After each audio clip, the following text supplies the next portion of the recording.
So yun guys, napakainit. Ayan. Ito po yung huling forman namin dito sa mga upstand wall. Para po ito sa landscape mga kaibigan.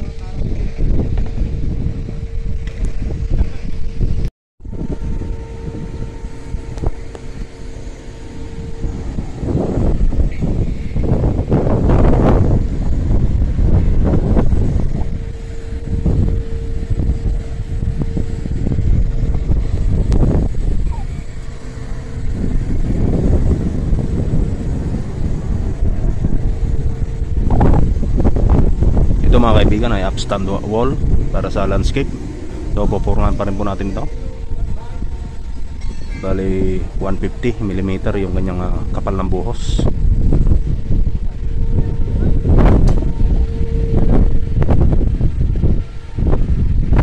So ito yung mga prosesong ginagawa panghuli dito sa mga building, dito sa may landscape.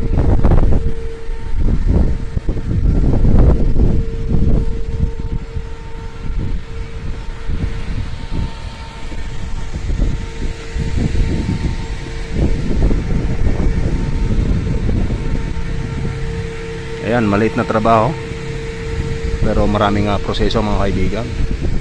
At yung materialis po natin ay limitado na lang din. So makikita po ninyo mga paleta na lang mga ginamit namin dito, saka mga ordinary plywood.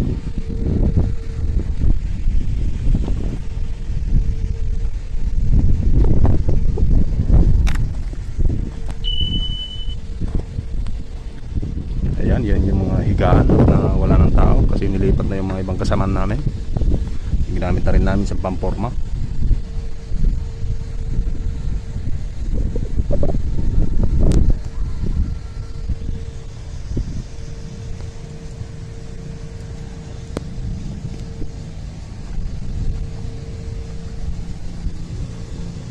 Ito na yung landscape mga kaibigan. Ayan, may halaman na, may bulaklak na din, may nyog na din na malaki.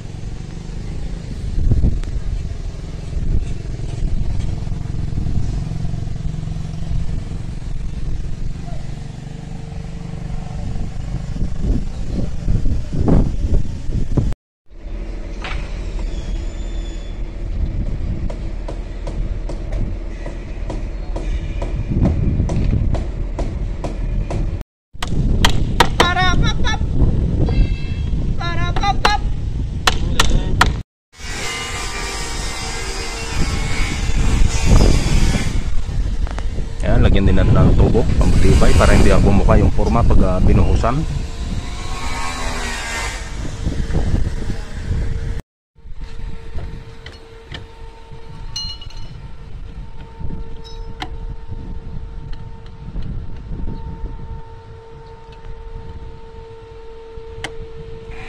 Ayan, hindi kaya ng concrete nail kaya binabarinahan makapagpapit tayo ng matibay na kicker.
ka.